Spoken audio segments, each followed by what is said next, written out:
اعوذ باللہ من الشیطان الرجیم، بسم اللہ الرحمن الرحیم۔ السلام علیکم، کیا حال ہے آپ کے؟ آج 2-3 دن بعد ولاگ ڈل رہا ہے تو معذرت۔ اور یہ ولاگ میں نے بنایا، فریج کی جالیاں جو ہیں وہ خراب ہو گئی تھی تو میں نے سوچا ذرا اس کو صحیح کر دیا جائے، تو پھر اس پہ میں نے وائٹ کلر کیا اور زنگ لگا ہوا تھا، اس کو زنگ پہلے صاف کیا، پھر اس کے بعد اس پہ وائٹ کلر کر دیا اور صحیح ہو گئی وہ۔ اور ماشاءاللہ ہمارا روزہ تھا تو پھر ہم لوگوں نے چاٹ بنائی فروٹ کی، تو اس میں سیب تھے، امرود تھے اور خربوزے تھے، تو ان تینوں فروٹس کی چاٹ بنائی تھی، بہت مزے کی بنتی ہے، آپ بھی بنائیں، ٹرائی کریں۔ اور پھر ٹیوشن کے بچے ملنے آ گئے تو ان کے ساتھ تھوڑا ہلا گلا کیا اور موج مستیاں کی، ان کے ساتھ ویڈیوز وغیرہ بنائی، تو بہت اچھا دن ماشاءاللہ گزرا۔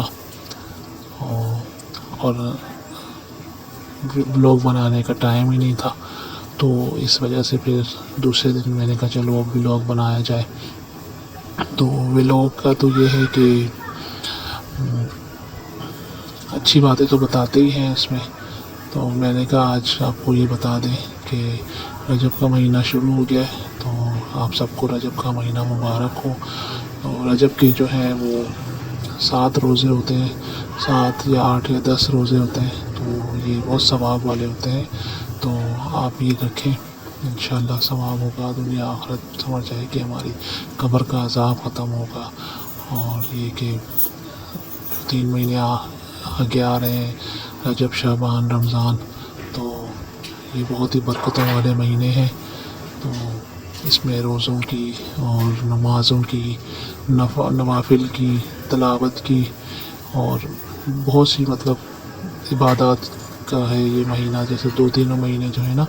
یہ تینوں مہینے عبادت کے ہیں، ویسے تو پورا سال ہی ہمیں عبادت کرنی چاہیے، لیکن یہ کہ یہ تینوں مہینے جو ہیں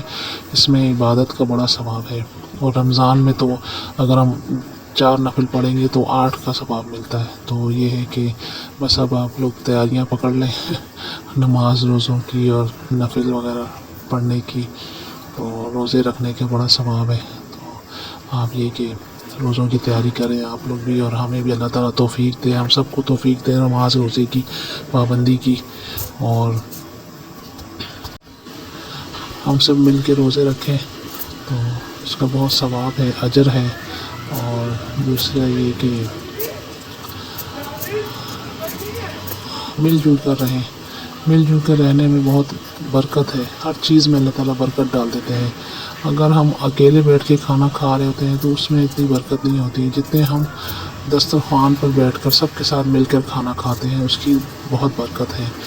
اگر کوئی مہمان آ جائے تو ہم سب مل کر بیٹھ کر جب کھانا کھا رہے ہوتے ہیں تو اس میں اتنی برکت ہو جاتی ہے کہ ماشاءاللہ کھانا پچ بھی جاتا ہے، لیکن اگر یہی ہم اکیلے بیٹھے ہوئے کھا رہے ہوں تو اس میں اتنی برکت نہیں ہوتی، کھانا ہمارا ختم ہو جاتا ہے اور ہماری بھوک کبھی ختم نہیں ہوتی۔ تو یہ سب مل کے اور اتفاق کی برکت ہوتی ہے یہ، تو اس وجہ سے نہ سب کو کھانا تو سبھی کھاتے ہیں، ظاہر ہے گھر میں روز ہی 3 ٹائم 4 ٹائم جو بھی ہے کھانا پکتا ہی ہے، لیکن اگر دسترخوان لگا کے اور طریقے سے سب مل بیٹھ کے کھائیں تو اس سے اللہ تعالیٰ برکت بھی دیتا ہے، اتفاق بھی دیتا ہے، اور اتفاق کی برکت سے ماشاءاللہ گھر میں خوشیاں بھی آتی ہیں اور رحمتیں بھی برستی ہیں اللہ تعالیٰ کی۔ تو یہ ہے کہ